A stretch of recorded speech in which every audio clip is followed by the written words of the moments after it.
오늘 말씀을 통해서 함께 은혜를 나눈 것은 오늘은 종료주일이지만 지난주에 이어지는 말씀을 계속해서 전해주기 위해서는 로마서의 말씀을 전하는 것이 낫다 생각이 돼서 로마서의 말씀을 준비했습니다. 우리가 지난주에 말씀을 들었습니다마는 지난주의 말씀을 좀 이해하고 또 이 본문의 말씀을 더 잘 이해하기 위해서는 지난주에 들려줬던 말씀을 잠깐 상기할 필요성이 있겠다 생각이 듭니다. 우리가 지난주에 말씀 들었던 말씀 중에서는 하나님을 끝까지 부인하고 거절하는 사람들에게 나타나는 하나님의 심판이 있다라고 그랬습니다. 그 심판에는 두 가지가 있다고 그랬죠. 하나는 징계의 심판이 있고 또 하나는 바로 포기의 심판이 있다라고 이야기를 했습니다. 징계의 심판이라고 하는 것이 뭘까요? 징계라고 하는 것은 잘못된 길을 갈 때 잘못된 길을 가지 못하도록 제재하는 것이죠. 때로는 물리적인 방법을 통해서 제재를 해서 더 이상 잘못된 길, 사망의 길을 가지 못하도록 바로 물리적인 징계를 가함으로 말미암아 더 이상 그 길을 가지 못하도록 차단시키는 겁니다. 그럼 이건 여기에는 어디까지나 뭐가 전제되어 있다고 해서요? 사랑이라는 게 전제되어 있습니다. 만약에 사랑이 없고 사랑에 빠진다고 한다면 어떤 일이 벌어질까요? 그것은 바로 포기의 상태라는 거죠. 이 포기의 상태가 굉장히 무서운 거죠. 그러니까 사랑이 전제가 되지 아니하는 그 가운데 있을 때 나타나는 현상이 두 번째가 심판이 뭐냐면 포기의 심판이다라고 하는 겁니다. 이 포기라고 하는 것은 내버려 둔다라는 말이에요. 네 멋대로 살아 라고는 내버려 둔다. 그러니까 여러분 알다시피 지난주에 1장에 나오는 말씀 보게 되면 24장, 26장, 28절에 나오는 말씀을 세 번이나 반복해서 나오는 거죠. 그냥 내버려 두사, 내버려 뒀다는 겁니다. 이게 바로 하나님의 포기라는 거죠. 이 포기라고 하는 것은 바로 뭘 의미하냐고 말한다면 더 이상 돌이킬 기회가 없다는 거죠. 회개할 수 있는 기회조차도 다 상실했다라는 것입니다. 그러니까 이것이 바로 포기의 심판이라는 건데, 이렇게 포기의 심판에는 세 가지가 따른다고 그랬어요. 세 가지가 따른 것이 바로 첫 번째는 바로 뭐냐면 종교적인 포기인데요. 하나님이 포기해버리고 내려놓으니까, 다 포기해버리니까 사람들이 어느 정도까지 종교적으로 타락하느냐라고 했을 때, 그때 여러분 지난번에 말씀드렸던 것처럼 1장 23절과 24절에 보면 이렇게 얘기해요. 종교적으로 어떻게 타락됐냐면 썩어지지 아니하는 하나님의 영광을 뭘로요? 썩어질 사람과 새와 짐승과 기어다니는 동물의 모양에 뭘 바꿨다는 거죠? 우상으로 바꿨다라고 하는 거예요. 그러니까 피조물을 누구보다 더 경배했다는 거예요. 피조물을 24절 피조물을 누구보다 더 경배했다는 거예요. 조물주보다 더 경배했다라고 말하고 있다라고 하는 거예요. 그러니까 하나님이 그냥 네 멋대로 살아. 하나님이 딱 손을 내려놨어요. 다 손을 놨어요. 맨 처음에는 그냥 잘못된 길을 갈 때마다 또 징계를 내서 더 이상 가지 못하도록 자꾸 물리적인 방법으로 제재를 하니까 그래도 안 되고 그래도 말을 안 들으니까 그냥 포기해버려요. 포기하니까 인간의 상태가 어느 정도 부패하고 타락되냐면 하나님의 영광을, 썩지 않은 하나님의 영광을 썩어질 금수와 버러지 형상을 만들어서 우상을 만들었다는 거예요. 그래서 하나님을 대신해서 내가 뭘 의지할 대상으로 만들어 놓은 것이 우상인데, 사람들이 이 우상이라는 것은 하나님이 만든 것이 아니라 사람이 필요에 따라서 만들어 놓은 거예요. 그래서 사람이 필요에 따라서 만들어 놓았기 때문에 내가 필요에 따라서 우상은 나의 도구물이 되는 거지, 결국 우상은 절대가 아니라는 것을 우리가 보게 된다는 거죠. 그 다음에 두 번째 나타난 포기입니다. 두 번째 포기의 심판은 바로 뭐냐면 도덕적인 심판이에요. 이렇게 하나님을 떠남으로 우상 속에 빠져들다 보니까 거기에 우상 안에는 뭐가 연결되냐면요, 도덕적인 타락으로 직결된다는 거예요. 그러니까 하나님을 떠난 인간에게 마음속에는 하나님을 대신 버러지 같은 형상을 만들고 거기에 인상을 맡기고 조물주보다도 피조물을 더 섬김에 따라서 사람들은 도덕적인 타락으로 이제 연결돼서 이 나락에 떨어지는 모습들을 보게 되는데, 도덕 중에서 가장 최고의 타락을 오늘 본문에 여기서 적나라하게 보여주고 있는데, 그게 뭐냐고 말할 때 26절과 27절이죠. 1장 26절부터 27절. 자, 보겠습니다. 이 때문에 하나님께서 그들을 부끄러운 욕심에 내버려 두사. 여기서 내버려 뒀던 말이 또 나오죠. 내버려 두셨으니 그들의 여자들도 순리대로 쓸 것을 바꾸어 영리로 쓰며 그와 같이 남자들도 순리대로 여자 쓰기를 버리고 서로 향하여 음욕을 부릴 듯하며 남자가 남자와 더불어 부끄러운 일을 행하여 그들의 그릇됨을 상당한 보응을 그들 자신이 받았느니라. 이게 뭘 말하는 겁니까? 도덕적인 타락의 최후의 바닥을 치는 것이 뭘까요? 인간이 어디까지 추락할 수 있는가? 그게 바로 동성연애입니다. 동성애예요. 그러니까 오늘 본문에 나오는 말씀은 이게 계속 연결되는 거예요. 하나님을 떠난 인간의 생각이 허망해지고 그리고 불안하고 염려하니까 하나님 대신해서 뭘 만든 거예요? 우상을 만드는 거예요. 우상을 만들어서 그 우상을 경배하지만 그 우상의 뒤에 뿌리는 내가 하나님의 통치 아래에서 벗어나서 내가 자유롭게 살겠다라는 자유예요. 독립선언이에요. 이 독립선언을 통해서 우상으로 만들어 놓은 것은 자기의 필요에 따라서 만들어오기 때문에 이 세상의 수많은 우상들은 사람들이 다 필요에 따라서 만들어 놓은 거예요. 그러다 보니까 우상에 빠져들다 보니까 결국 어때요? 우상에는 그 안에는 자유롭고 싶어하는 마음들의 욕구가 사람들의 불타니까 도덕적인 타락까지 접어들게 되고 도덕적인 타락의 극치가 바로 뭐냐면 동성애. 여기 본문에 나오는 거예요. 동성애. 그러다 보니까 이 동성애에는 아주 엄청난 그런 그 타락의 인간의 본질을 보여주는 그런 모습들이라고 볼 수 있다는 거예요. 여러분 알다시피 동성애 케어 축제를 한번 보십시오.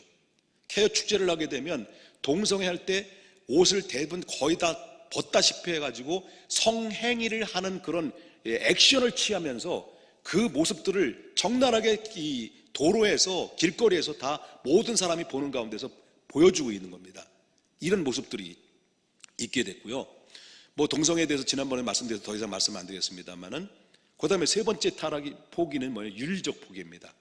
자, 윤리적 포기인데 자 30절부터 32절에 보니까 다 같이 한번 읽어보겠습니다. 어느덧 타락하는지. 시작. 비방하는 자요, 하나님을 이렇게 미워하시는 자요, 능력하는 자요, 교만한 자요, 자랑하는 자요, 악을 도모하는 자요, 부모를 교역하는 자요, 우매한 자요, 배약하는 자요, 무정한 자요, 무자비한 자라. 자, 그런 이 같은 일을 행하는 자들에게 뭐에 해당된다는 거죠? 사용해야 된다는 거예요. 그러니까 무슨 말이냐면 하나님을 떠났어요. 하나님이 기다려요. 잘못된 길을 잡고 제재를 해요. 징계를 내려줘요. 그래도 말을 안 들었을 때는 하나님 포기해요. 포기는 결국 포기하다 보니까 돌이킬 기회가 없는 거예요. 회개할 기회가 없는 거예요. 그래서 사람들이 그렇게 되다 보니까 생각이 허망해지는 거예요. 그러다 보니까 본능적으로 하나님을 찾고자 하는 의지가 있기 때문에 하나님을 잃어버리니까 하나님을 대신해서 뭔가 의지할 대상을 찾은 거예요. 그게 바로 우상들이에요. 각종의 우상들을 섬기지만 하나님으로부터 독립해서 내가 자유롭게 두 날개를 비상해서 훨훨 자유롭고 싶다는 거예요. 근데 자유롭고 싶지만은 그러나 그 자유롭고 싶은 마음이 바로 뭐냐면 하나님을 떠남으로 나타나는 현상이 도덕적인 타락이죠. 도덕적인 타락은 뭐까지 연결됩니까? 윤리적인 타락까지 연결되는 거예요. 그래서 종합해보면 1장에 나오는 말씀 보면 우상 숭배와 도덕적인 타락과 그 다음에 윤리적인 타락 속에는 사람들에게 편리한 것 같지만 자유로운 것 같지만 하나님을 떠난 인간이 내 마음대로 사는 것 같지만은 그러나 내 마음대로 살면 살수록 사람들의 마음속에는 피폐해지고 그만큼 고통 속에 살아가는 모습들을 우리 이 시대를 살아가는 여러분의 모습들을 통해서 여러분 우리 삶의 주변을 통해서 얼마든지 그 고통의 모습들을 볼 수 있고 지금 우리가 직접적으로 체험하고 있는 것을 보게 된다는 거예요. 자, 이런 사람들의 마지막 선언이 뭐예요? 이런 사람들을 향해서 마지막 선언이 32절에 다시 한번 읽어드린다면 그게 뭐 이 같은 일을 행하는 자에게는 뭐예요? 사형에 해당된다. 사람들이 어느 정도까지 타락을 됐냐면요, 이같이 행하게 되면 사람들 본능 속에는 내가 죄 짓고 못 살지 이런 마음이 있어요. 자기들이 이런 죄를 짓고 이런 상황 앞에 있을 때 내가 언젠간 심판을 받지, 언젠가 벌을 받지, 이런 사람들의 마음속에 심리적 속에는 바닥에 다 깔려져 있다는 거예요. 이건 언젠간 내가 심판을 받지라는 깔려져 있는데, 그런데 이런 것을 알고 있으면서도 본인뿐만 아니라 다른 사람들이 그 짓을 행하는 모습들을 당연한 것처럼 여긴다라고 하는 거예요. 이게 사람들이 종교적인 타락과 그 다음에 도덕적인 타락과 윤리적인 타락에서 나타나는 보편적인 현상들이다 라는 것을 이야기하고, 그 결과가 뭐냐? 나중에는 하나님의 심판을 통해서 사형의 언도를 딱 때리게 되면 더 이상 그 사람은 항거할 수 없는 상황이 이르게 된다. 이것이 1장에 나오는 하나님의 말씀의 결론입니다. 그렇기 때문에 그 이유가 뭐냐? 왜 사람들이 이렇게 타락하고 이렇게까지 사람들이, 여러분 알다시피 좀 도덕적인 윤리적으로 이렇게 타락을 되느냐? 그 이유는 다른 데서 나온 게 아니에요. 그 원인은 다른 데서 나온 게 아니라 인간이 하나님을 떠난 데서 나타나는 거예요. 하나님이 사람을 절대로 버린 적이 없어요. 누가 버린 거예요? 사람이 하나님을 외면한 거예요. 그렇기 때문에 인간은, 하나님을 떠난 인간은 더 이상 구원받을 만한 방법이 한 곳에도 없어요. 0.01%도 없어요. 그런데 딱 한 가지가 방법이 주어진 것이 바로 뭐냐면 하나님께 돌아와라. 하나님께 돌아가는 거예요. 그것이 바로 하나님의 뜻이고 하나님의 마음이다라고 하는 거예요. 근데 여기서 이 반론이 생길 수가 있어요. 인간은 죄인이기 때문에, 하나님을 떠났기 때문에 하나님 스스로 하나님을 딱 버려놓으니까 인간은 더 이상 스스로 하나님 앞에 돌아올 수 있고 다시 인간의 모습으로 돌아올 수 없는 상황에 이르렀다라고는 절망적인 말씀을 이게 하나님이 계속 하시니까 여기에 대해서 반론을 가지고 있는 상황에 이르게 됐죠. 이 세상의 모든 사람이 다 죄악 덩어리야? 그러면서 여기에서 법률적으로 항소라는 말이 있습니다. 항소가 뭐예요? 법원에서 판사가 이렇게 했으니, 이런 죄를 받았으니 너는 이렇게 형을 받아라 라고 판결을 딱 내려요. 그런데 여기에 대해서 승복할 수 없다는 거예요. 나는 받아들일 수 없다는 거예요. 그래서 항소를 하는 거예요. 이런 모습들이 있는데 로마서의 2장에 나오는 말씀은 그 말이에요. 로마서 2장에 나오는 말씀은 이미 1장에서 하나님께서 이 세상에 살고 있는 모든 사람들은 사형에 해당된다라고 하는 이런 악을 범했다라고 하는 선언을 했는데, 그럼에도 불구하고 인간은 하나님의 판결에 승복하지 못하겠다라고 하는 그 말들을 늘어놓다는 거예요. 난 승복할 수 없습니다. 어떻게 인간이 다 죄악 덩어리입니까? 선한 것이 없습니까? 라고 하면서 항거하고 항소한 인간들이 있는데, 그 대표적인 인간들이 누구냐고 말한다면 유대인들이라는 거예요. 이게 2장에서 나오는 말씀이에요. 그리고 1장은 전 인류의 죄를 통틀어서 말한다고 한다면 2장에서는 나는 이해할 수 없다, 나는 받아들일 수 없다라고 이렇게 주먹을 휘둘면서 이 하나님께 대들은 인간들이 누구예요? 유대인들이었다는 겁니다. 그 유대인들의 죄가 얼마나 큰 죄인가를 또 거기서 밝혀주고 있는데, 이 유대인들은 어떤 인물들입니까? 하나님께서, 여러분, 아담은 인류의 대표잖아요. 인류의 대표성을 가지고 있다고 한다면 하나님이 첫 번째 아담은 죄를 짐으로 말미암아 인류에게 뭘 줬습니까? 죄를 남겼어요. 죄를 남김으로 말미암아 인류가 종교적인 타락과 도덕적인 타락과 윤리적인 타락으로 해서 결국 죄 아래서 사람들은 살고 고통 속에 살게 됐어요. 근데 하나님께서는 사랑의 하나님이기 때문에 이 첫 번째 아담으로 일어났던 인류의 불행을 다시 회복시키기 위해서 하나님이 둘째 아담을 계획하신 거죠. 둘째 아담이 누구일까요? 예수 그리스도예요. 예수 그리스도를 이 땅에 보내셔서 바로 인간을 다시 회복시키고자 하는 하나님의 거룩하신 뜻을 계획을 가지고 계셔서 아담의 대표성을 가지고 있다, 인류의 대표성을 가지고 있다고 한다면 하나님께서 나라의 민족의 대표성을 가지고 있는 한 민족을 택한 거예요. 그 민족을 택한 민족이 누구냐면 유대 민족이에요. 그래서 유대 민족인데 그 유대인들을 향해서 선민으로 택한 거예요. 선민으로 택해서 그들의 율법을 주신 이유가 뭘까? 그 이유는 뭐냐면 저들에게 율법을 지킴으로 하나님의 다시 내리신 축복이 무엇이고 인간이 받아야 될 회복을 통해서 축복이 무엇인가를 알려주신 것이고, 또 한 가지는 그 다음에는 바로 하나님께서 말씀을 그들에게 주셔서 규례와 율법을 통해서 이방인들에게 전하는 제사장의 직분을 감당하라. 그래서 너희들이 하나님께 택함 받은 백성이 됐으므로 하나님 율법을 주었고 하나님의 율법을 지킴에 따라서 복을 주시게 되는데, 이런 축복의 말씀을 너희들에게 준 것이 아니라 너의 민족을 통해서 모든 이방인들이 다 하나님께 돌아오게 하기 위해서, 아담은 인류의 대표성을 말한다면 유대인들은 뭐예요? 민족의 대표성으로 모든 너희를 통해서 제사장 나라가 되어서 모든 열방의 나라들이 하나님께 돌아오게 하는 거룩한 목적이 담겨 있어서 유대인을 먼저 택한 거예요. 유대인들이 먼저 잘났거나 그것이 아니라 하나님께서 유대인들을 특별하게 택하셔서 그들을 통해서 뭐예요? 모든 인류가, 모든 나라와 민족이, 모든 열방이 하나님께 돌아와서 첫 번째 아담에 주셨던 그 아담의 축복을 다시 회복시키려는 하나님의 의도와 사랑으로 유대인들을 택한 것뿐이지 유대인들이 잘나서 그런 것이 아니었다는 것입니다. 그렇기 때문에 출애굽기 19장 5절에 나오는 말씀을 보게 되면 세계가 다 누구에 속했다는 거예요? 내게 속하였나니 너희가 내 말을 잘 듣고 내 언약을 지키면 너희는 모든 민족 중에 내 소유가 되리라. 그러면서 모든 민족 중에 너희가 내 소유로 삼아줬던 것은 너희를 통해서 모든 세계를 주님께 인도하는 거룩한 나라와 제사장 나라가 되라 라고 하나님 앞에 부름받았다는 거예요. 멍 때리시는 것 같은데 이해되셨어요? 나 열심히 전했는데 이해가 됐나 모르겠는데, 이해되면 끄떡끄떡이라도 하시고요. 많이 변한 것 같아. 영상 예배 드리다가 오랜만에 오니까. 자, 보세요. 그 세월이 지났어. 세월이 지나다 보니까 유대인들이 어때요?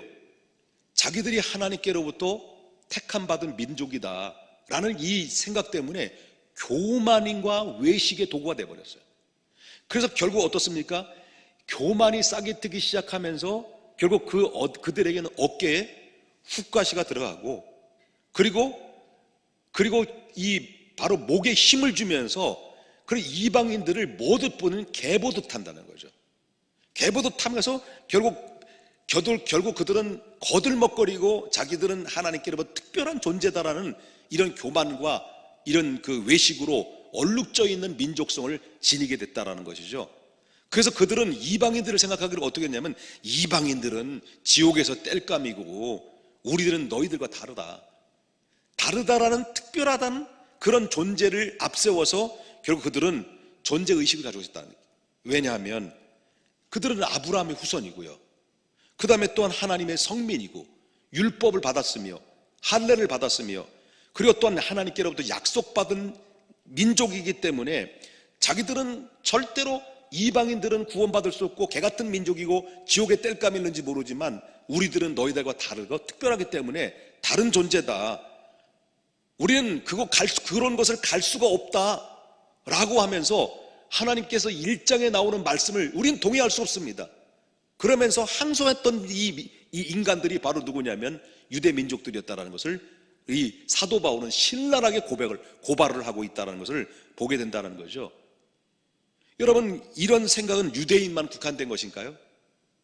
이런 생각은 유대인만 국한된 것이 아니라 주님을 오늘날 잘 믿는다고 신앙생활을 잘 한다고 하는 사람들이 쉽게 빠질 수 있는 함정일 수도 있다 라고 하는 거죠. 유대인들만 우월하다고 생각했던 사고방식처럼 오늘날도 우리가 하나님을 잘 믿는다고 하는 사람들이 어쩌면 여기에 동일한 방법으로 쉽게 빠져들 수도 있다는 것을 우리 보게 된다는 거죠.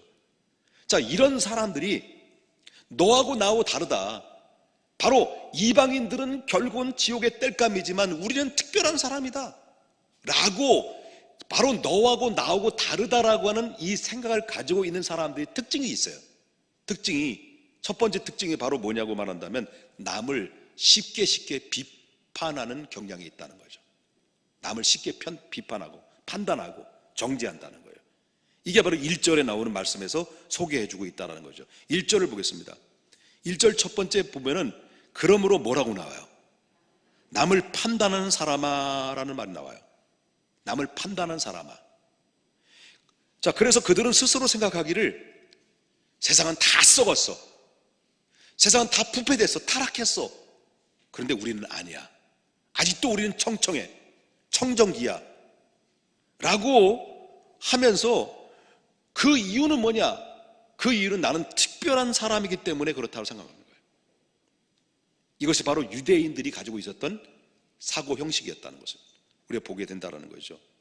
자, 이런 점에서 누구를 따라갈 수 없냐면 유대인 중에서 최고의 종교적 행위에 앞장서고 선두주자로 세웠던 사람들이 누구예요? 바리새인들이에요. 바리새인들은 쩔어요. 한마디로 쩔어도 어떻게 쩔어요? 개쩔어요. 야, 그 외식과 그 너와 나와 다르다라는 이런 사고방식에 완전히 사로잡혀 있었던 사람들이 그때 당시에 바리새인들이었습니다. 여러분 누가복음 18장 11절에 나오는 말씀을 보면 예수님 비유로 말씀하셨죠. 바리새인들이 기도하는 모습을 보면 과감도 아니에요. 교회 예배당에 나왔는데 바리새인과 세리 두 사람이 같이 한 자리에 와서 기도를 하는데 세리는 저 구석에서 고개를 들 수 없어 나는 죄인입니다라고 눈물 펑펑 흘리면서 고백을 하고 있는 그 시간에 바리새인들은 성전 맨 앞에 와서 서서 따로 기도했다. 따로 기도하면서 어떻게 기도하냐 한번 내용을 보십시다. 하나님이여, 한번 다 같이 한번 읽어보는 거예요. 시작. 하나님이여, 나는 다른 사람 곧 토색, 불의, 간음을 하는 자들과 뭐하지 않다고요? 같지 아니하고 세리와도 어떻게 했다는 거예요? 같지 아니함을 어떻게 했다는 거예요? 감사하나이다.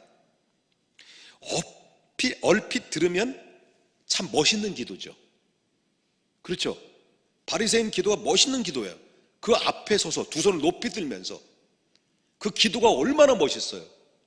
그 내용을 딱 들어가게 되면은 뭐가 들어있어요? 같지 않다. 저 뒤에 있는 사람과 다른 사람과 같지 않다라는 거예요. 너와 나는 다르다 라고 하는 거예요. 여러분, 이런 모습을, 이런 꼬라지를 보면서 예수님께서는 뭐라고 말씀하셨을까? 예수님도 욕 잘하신 거 아시죠? 예수님도 욕 잘하신 거 아시죠? 자, 예수님 뭐라고 말씀하셨는지 보십시다. 얼마나 욕을 많이 하셨는지. 자, 마태복음 23장 33절 보겠습니다. 한번 다 같이 한번 읽어보겠습니다. 시작. 뱀들아, 독사의 새끼들아, 너희가 어떻게 지옥을 판결을 피하겠느냐? 여러분, 욕하고 싶은 분들은 이 성경 구절을 계속 읽어보세요. 이 뱀들아, 이 독사의 새끼들아, 그러면서 너희가 어떻게 이 지옥 판결을 피하겠느냐라고 예수님께서 욕을 했어요. 얼마나 토 나올 정도로 예수님이 그런 모습을 역겹게 봤냐는 거예요. 그러면서 마태복음 7장 3절에도 말하기를 어찌하여 형제의 눈 속에 있는 티를 보고도 내 눈 속에 있는 들보를 보고 깨닫지 못하느냐. 한번 보세요. 여러분 들보 있는지. 그런데 사람들끼리 비교를 하면 비교가 되잖아요. 혜인 자매는 이쁘잖아. 나는 못생겼고. 그죠? 아니? 네. 나는 잘생겼고. 그건 아닌 거네. 사람은 비교가 있어요. 비교. 너보다 잘날 수도 있고 내가 못날 수도 있어요. 그런데요, 하나님 앞에서는 모든 사람이 예외 없이 의인은 없나니 하나도 없는 거예요. 그걸 알아야 된다는 거예요. 그렇기 때문에 너와 나와 다르다라는 사람들의 특징적인 게 뭐죠? 남을 비판하는 성향이 있다는 거예요. 남을 판단하고 정죄하는 성향. 이거 고쳐야 돼요. 이거 고쳐야 됩니다. 이 병은. 누가 이런 모습들을 가장 싫어한다고요? 누가 욕을 한다고? 그것도 센 욕을 한다고? 예수님이. 이 뱀들아, 독사의 자식들아, 자식들이 아니에요, 새끼들아, 얘기했다는 거예요. 욕먹기 전에, 여러분 욕먹기 전에 남을 비판하지 말고요, 너와 나랑 다르다? 내려놔야 돼요. 우리 모든 인간은 하나님 앞에 의인은 없나니 하나도 없는 거예요. 이 사실을 믿으십니까? 그 다음에 내가 너와 다르다 라고 하는 사람 특징이 두 번째는 바로 뭐냐면 남들이 범하는 죄에 대해서는 민감해. 근데 자기의 죄에 대해서는 둔감한 거예요. 다시 말한다면 남은 잘 보는데 자기를 못 보는 거예요. 이게 특징이에요. 여러분 3절 보세요. 3절. 이런 일을 행하는 자를 판단하고도 뭐 하는 사람이라 했습니까? 같은 일을 행하는 사람아 라는 말이 나와요. 같은 일을 행하는 사람아. 여기서 같은 일을 행하는 사람이라는 말이 뭘까요? 이거는 뭐가 들어간 겁니까? 같은 죄를 짓는 사람아. 똑같은 죄인이라는 거예요. 오늘날 많은 사람들이 자기 자신을 잘 몰라요. 자기 자신에 대해서 잘 모르고 살아가요. 자기 자신을 정확하게 볼 줄 알아야 되는데 못 봐. 근데 자기 자신을 못 보면 못 볼수록 남을 잘 보는 거죠. 자기 자신에 대해서 너무너무 둔감하고 자기 자신에 대해서 너무너무 관대한 사람이면 사람일수록 다른 사람에 대해서 너무 예민하게 판단하고 정죄하고 남의 허점을 잘 파고드는 사람들의 특징이라는 거예요. 그래서 우리 자신을 잘 아는 게 좋아야 돼. 그렇기 때문에 남이 하면 불륜이고 내가 하면 뭐예요? 로맨스예요. 그래서 여러분 알다시피 소크라테스는 뭐라고 말했어요? 내 자신을 알라. 여러분 국어 선생님은 뭐라고 그랬어요? 예? 내 주제를 알라. 수학 선생님은 뭐라고 말해요? 내 분수를 알라. 지리 선생님은 뭐라고 그래요? 네 자리를 알라. 미술 선생님은 뭐라고 그래요? 네 꼬라지를 알라. 그러니까 뭐냐면 3절에 나오는 말씀 보면 같은 일을 행하는 사람아 하나님의 심판을 피할 줄로 생각하느냐? 하나님이 보실 때 똑같다는 거예요. 여러분 N번방인지 텔레그램에서 나오는 N번방 이런 사건이 지금 막 이슈화 되잖아요. 조수빈인지 뭔지 알고 싶지도 않지만, 그러면 사람들이 뭐래요? 사람들이 손가락질하면서 저 사형시켜야 된다. 저런 인간이, 말종이 인간이 더 어디 있어? 막 그러면서 손가락질하고 모든 사람이 막 청와대에 막 뭐 올리고 막 그러잖아요.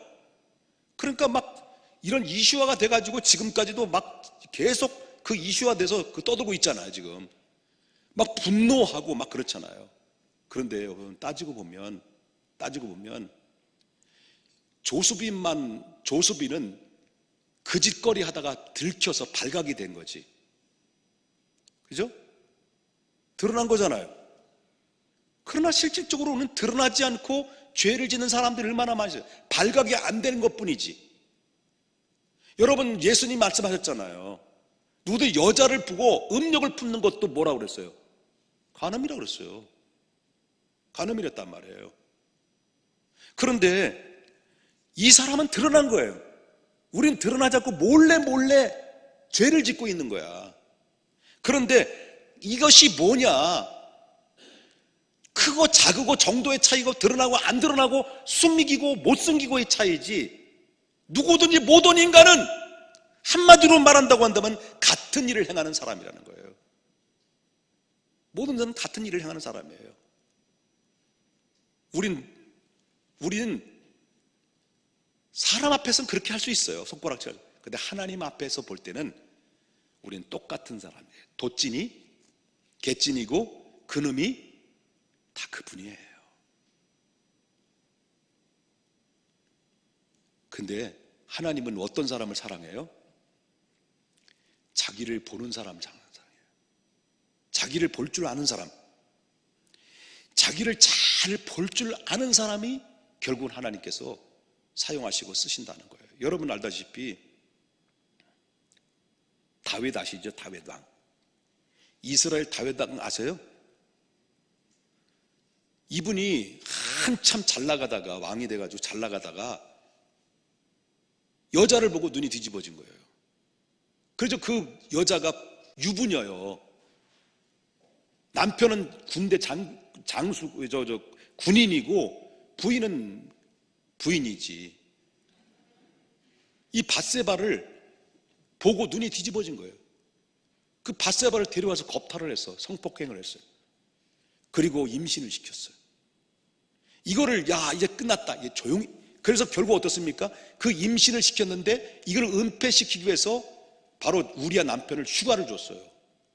휴가를 줘가지고 이 부인을 임신시킨 것을 우리아하고 이 그 밧세바가 낳은 자식으로 은폐를 시키려고 이렇게 교모하게 덮으려고 했다가 이게 이 충성된 우리아, 이 눈치도 없는 충성된 이 그 우리아가 어찌 내가 다른 동료들은 전쟁에 튀어나가는데 내가 어찌 휴가를 죽일 수 있겠느냐, 난 못 가겠다, 우리 집사람 하룻밤 못 자겠다, 뭐 이렇게 하면서 막 하다가 그냥 보냈어요. 갔어요.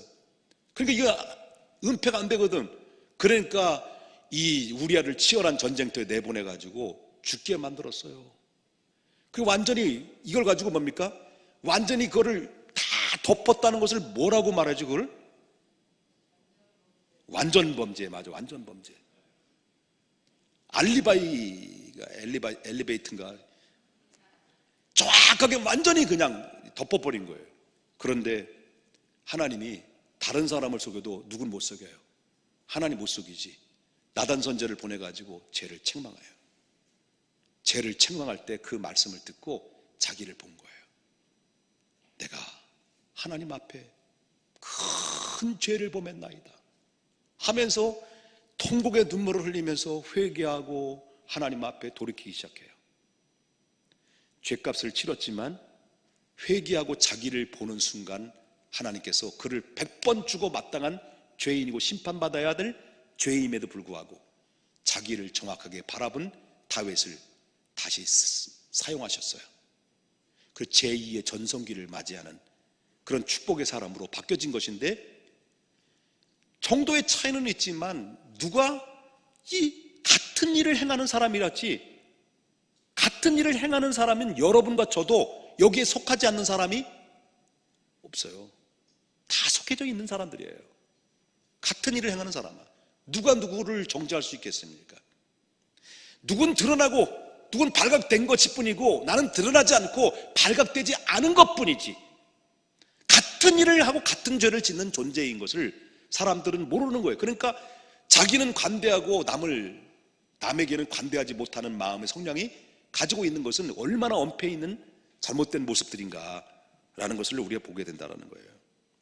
너와 내가 다르다라는 것은 세 번째로는요, 그런 사람 특징은 자신의 형통함과 안전함이 자신의 선하고 그리고 선한 행위로 행위로 나타나는 얻은 분복이라고 생각하는 경향을 가지고 있는 사람들이 많이 있다는 거예요.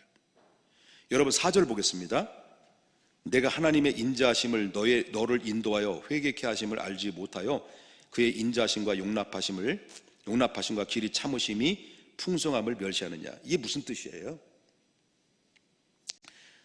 이 세상의 사람들이 참 어려운 줄 모르고 살아가는 사람이 많이 있는 것 같아요. 다른 사람들은 교통사고를 당해서 갑자기 교통사고를 당해가지고 장애인이 되는데도 불구하고 나는 그런 일이 당하지 않았다. 다른 사람은 감옥에 막 들락거리는데 나는 그런 법망에 걸리지 않았다. 다른 사람들은 암으로 다 일찍 죽는 사람도 있고 있는데 나는 아직도 건강해, 건장해, 난 병원에도 한 번도 가본 적이 없다. 다른 사람의 자녀들은 다 지방우유를 먹는데 내 자녀들은 서울우유 먹는다. 무슨 말인지 모르겠다. 차원이 다르다. 이렇게 자신이 형통한 것을 보고 자기 자신에 대해서 뭐라고 생각해요? 뭐라고 생각하냐면 다른 사람들을 은근히 정죄를 해요. 그래, 그럼 그렇지, 사람을 죄를 짓고 못 살지. 사람이 말이야 양심이 있어야지 집안이 잘 되고 복되지. 나 봐, 나. 이런 거예요. 이렇게 생각하는 사람들은 바로 뭐냐면, 특징이 바로 뭐냐면 나는 너보다 선하다라고 생각하는 거예요. 이런 자부심과 긍지를 가지고 있다는 거예요. 예? 자, 이런 사람들이 쉽게 함정에 빠질 수 있는 것이 뭐냐? 왜 이런 사람이 쉽게 빠질 수 있는 함정이 뭐냐고 말한다면 오늘날 교회 안에서도 충분히 발견할 수 있는 거예요. 특별히 기도 많이 한다는 사람들 조심하셔야 됩니다. 예배를 철두철미하게 예배를 잘 드린다고 하는 사람 조심하셔야 됩니다. 교회에서 헌신하고 완벽한, 학교에서 범생이처럼 모범적인 신앙생활을 잘한다는 사람들이 조심해야 되겠습니다. 그렇다고 해서 기도하지 마라, 예배 대충 드리라, 그런 말은 절대 아닙니다. 오해하지 마십시오. 그래, 이런 사람 특징이 뭐냐? 기도도 많이 하고 예배도 많이 하고 열심히 드리고 헌신생활도 잘하고 열심히 충성 봉사하고, 이런 사람의 열정을 가지고 있는 사람 특징이 바로 뭐냐면, 그래, 기도 안 하더니 내가 그럴 줄 알았어. 자기의 의의가 충만하고 그렇게 되지 못한 사람에 대해서 평가절하하고, 그리고 내가 저럴 줄 알았어, 예배를 그렇게 빠지더니, 아유 내가 진작 그럴 줄 알았어, 이런 성향을 가지고 있다는 거예요. 이거 버려야 돼요. 우리 반대로 해주세요. 우리 중에 스스로 착각에 빠질 수 있는 것이 있을까 두려워야 되는데요, 난 새벽 기도도 한 번도 나간 적이 없어요. 예배도 기분에 따라서 뭐 종교인으로서 정신적인 수양을 얻기 위해서 내가 가는 거예요. 그리고 대충 교회 뭐 기분에 따라서 교회도 뭐 헌신하고 뭐 헌금도 그냥 마음에 감동되는 대로 그냥 동냥하듯이 헌금을 해요. 그런데도 대충 사는데도요, 우리 아이들은 공부 잘하고 우리 부부애가 충만해. 하는 일마다 잘 돼. 그런데 새벽 기도도 열심히 하고, 새벽 기도 가면 콧물 눈물 다 흘리면서 그렇게 기도를 많이 하던데도 하는 일마다 저 집사님은 안 되는 거예요. 그리고 자녀들은 시험에 낙방되고 취업도 잘 안 되고 시집장가 안 가고, 이런 가운데서 있을 것을 보면 전 이해가 안 돼. 그러니까 대충 해야지, 대충 교회 나와야지, 대충 기도해야지, 나는 지금 은혜 받을까 봐 두려워. 이렇게 마음을 가지고 있는 사람들이 정말 과연 그 생각이 옳은 생각일까? 아니래. 성경은 그렇게 얘기하지 않아요. 하나님 능력 없이 하나님에 의지하지 않고 내 멋대로 살아도 형통하고 내가 나름대로 선하게 살았기 때문에 거기에서 얻은 분복이라고 생각하는지 모르지만, 천만에 사람들 앞에 통할 수 있을는지 모르지만 하나님 앞에는 통할 수 없다는 거예요. 그래서 그런 생각이 옳다고 생각하냐? 그렇다면 성경을 보라는 거예요. 성경에 아까도 읽었던 말씀처럼 4절을 보십시다. 4절. 혹 네가 하나님의 인자하심이 너를 인도하여 회개하게 하심을 알지 못하느냐? 그런 기간 동안에 내가 선하기 때문에 얻은 분복이다, 이런 생각을 가지고 있는 사람들에게는 그걸 뭘 모르고 있는 거예요.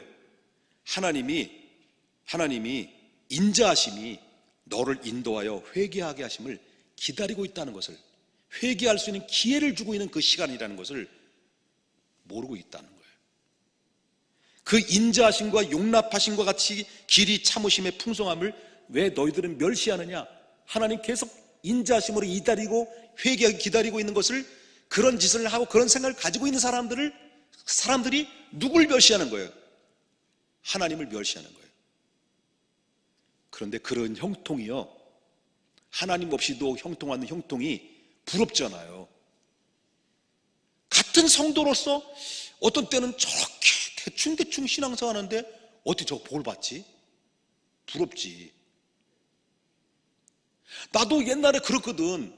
나는 나름대로 열심히 목회를 열심히 하는데, 저 건달 같은 목사님은 저렇게 부흥이 되나? 얼마나 부럽지. 그런데요, 형통은 그가 회개하기를 기다리는 하나님의 오래 참음이라는 거예요. 그런 고로 하나님이 없는 형통은 형통이 아니에요. 하나님이 없는 형통은 더 이상 형통이 아니라 하나님의 오래 참으심과 기다리심이다라는 걸 알아야 돼요. 그 사인이라는 걸 알아야 돼요. 근데 사람들은 어떻게 생각합니까? 자기가 남보다 더 선해서 얻은 분복이다, 그렇게 생각하는 거예요. 기분이 별로 안 좋으시죠? 좋은 말을 한 번도 들어본 적이 없어요, 때까지. 바울은 뭐래요? 바울은 이렇게 생각을 바꾸지 않는 한, 하나님이 이런 마음을 이해하지 않는 인간의 모습을 바라보면서 바울은 2장 5절에 이렇게 얘기해요. 보겠습니다. 다 같이 한번 읽어보겠습니다. 시작. 다만 내 고집과 회개하지 아니하는 마음을 따라 무슨 날이 온다는 거예요? 진노의 날, 곧 하나님의 의로우신 판단이 나타나는 그날에 임할 진노를 지금 뭐 하고 있는 거예요? 차곡차곡 쌓아놓는 거예요. 쌓아놓는 거예요. 만약에 끝까지 그 마음을 고쳐먹지 않으면, 그대로 있으면 구원에서 완전히 탈락된다는 그런 얘기예요. 결론입니다. 지금 말씀 들었어요. 그래도 나는 남보다 선해. 그 교만은 구원받는 데 있어서 큰 장애물이라는 거예요. 그 교만을 가지고 어느 누구도 십자가 앞에 한 발짝도 나오지 못하게 만드는 것이 내가 남보다 선하지 라는 그런 마음을 가지고 있는 거예요. 그렇기 때문에 예수님이 나를 위해서 죽으셨고, 그리고 나를 위해서 구원을 베푸셨다는 그 복음의 메시지를 계속 전해줘도 소용이 없어요.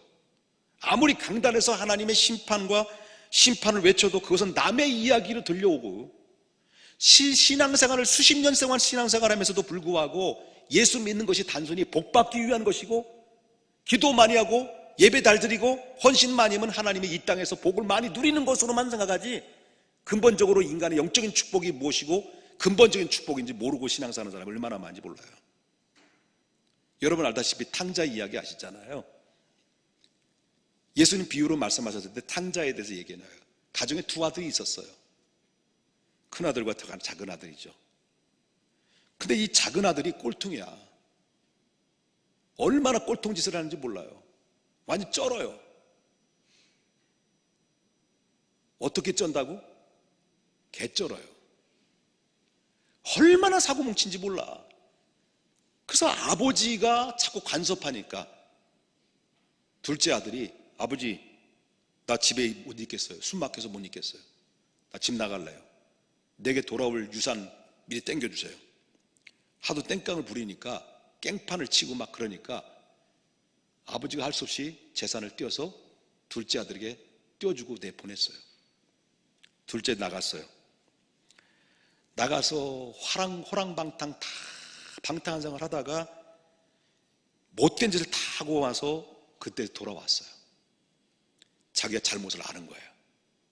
나가서 개고생하다 보니까 자기가 얼마나 잘못된 인생을 살아왔고 아버지의 마음이 얼마나 큰 것인가를 아는 거예요. 고개 들 수 없는 거예요. 그래서 자기 마음속에 내가 아버지 집에 갈 수 있는 마음이 자격이 있을까? 아버지 집에 가고 싶은데 가고 싶은 용기가 안 나는 거예요. 그래서 용기를 얻어서 내가 아버지 집에 들어간다고 한다면 내가 아들의 자격으로 가는 것이 아니라 종의 한 사람으로 내가 하겠다, 그런 마음을 가지고 용기를 얻어서 놀랍게도 아버지를 향해서 가요. 자기 고향 땅으로 아버지 품으로 가요.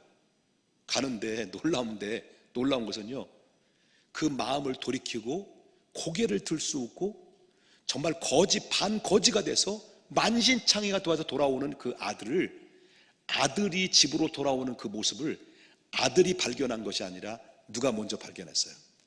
아버지가 먼저 발견했어요. 그 아버지는 현대말로 필요한다면 자기 신발도 신지 않고 그냥 맨발로 뛰어나가서 그 힘없이 용기를 내서 그 방탕하고 돌아온 그 아들을 향해서 그냥 사정없이 끌어안고 그의 볼에 키스를 하면서 내 아들 자라왔다, 죽었던 아들 돌아왔다 라고 하면서 그 아들을 기쁨으로 받아주죠. 이게 아버지와 극적인 상봉이 이루어지는 사건. 그런데 맏아들은 어떻습니까? 큰아들은 평소에 아버지의 아예 순종했단 말이에요. 자연히 그의 마음속에는 은근히 그런 마음이 드는 거예요. 나는 아버지의 말을 안 들은 적이 없어. 나는 동생과 같지 않아. 저는 뭐 꼴통 같은 놈처럼 나는 그렇게 살지 않았어 라고 하는 그런 은근한 교만한 마음들이 그 안에 자리 잡고 있다는 거예요. 결국은 어떻습니까? 이 맏아들은 그 둘째 아들이 돌아오는 그 상황 속에서 그 맏아들은 아버지에게 충격을 주고 아픔을 주고 마음에 상처를 안겨줘요. 결국은 그 맏아들은 둘째 아들이 들어온 그 잔치에, 천국의 잔치죠, 그 잔치에 결국 들어오지를 못한 거예요. 사랑하는 형제 여러분, 사랑하는 우리 사랑하는 성도님 여러분, 이 말씀을 들으면 1장과 2장에서 나오는 말씀을 왜 들었어요? 1장은 하나님을 떠난 이방인들, 사실상 모든 인류를 말하는 인류의 인간들을 향해서 주신 말씀이라고 한다면 2장에서는 하나님의 민족의 대표성을 가지고 있는 유대인들에 대한 죄에 대해서 얘기한 거예요. 1장에서 나오는 말씀을 보게 되면 모든 인류는 하나님을 떠남으로 말미암아 결국 어느 정도까지 타락했느냐? 이 정도까지 타락했다. 이런 정도, 종교적인 타락과 도덕적인 타락과 그러므로 하나님의 내버려 뒀음으로 말미암아 얻어진 징계의 심판과 그리고 포기의 심판을 받아서 결국 이 인간은 이렇게 하나님을 떠남으로 말미암아 하나님 앞에 돌아올 가능성은 전혀 없는 상태가 됐다. 그걸 얘기한 거예요. 인간의 절망, 하나님을 떠난 인간의 얼마나 더럽고 추한 모습이었는가를 이와 같은 자는 결국 어디에 해당한다는 것의 결론이 뭡니까? 1장의 결론이 사형에 처한다. 그걸 얘기한 거예요. 그런데 여기에 이해할 수 없다, 동의할 수 없다, 항소했던 인간들이 누구라고요? 유대인들이라는 거예요. 우리는 아니다. 그렇지만 너희가 같은 일을 해도 하나님의 심판을 피할 줄 아느냐? 이방인이나 유대인이나 이방인이나 모두 죄 아래에 있는 존재다. 피할 수 없다. 여러분, 우리가 지금 현실적으로 볼 때는 구원받은 백성이 됐지만 우리 이 마음만큼 잊어버리지 말아야 돼요. 이 시간 저와 여러분이 포기해야 돼요. 뭘 포기해야 되느냐? 우리는 앞으로 가도 뒤로 가도 좌로 가도 우로 가도 우린 절망뿐인 죄인인 것을 우린 인정해야 돼요.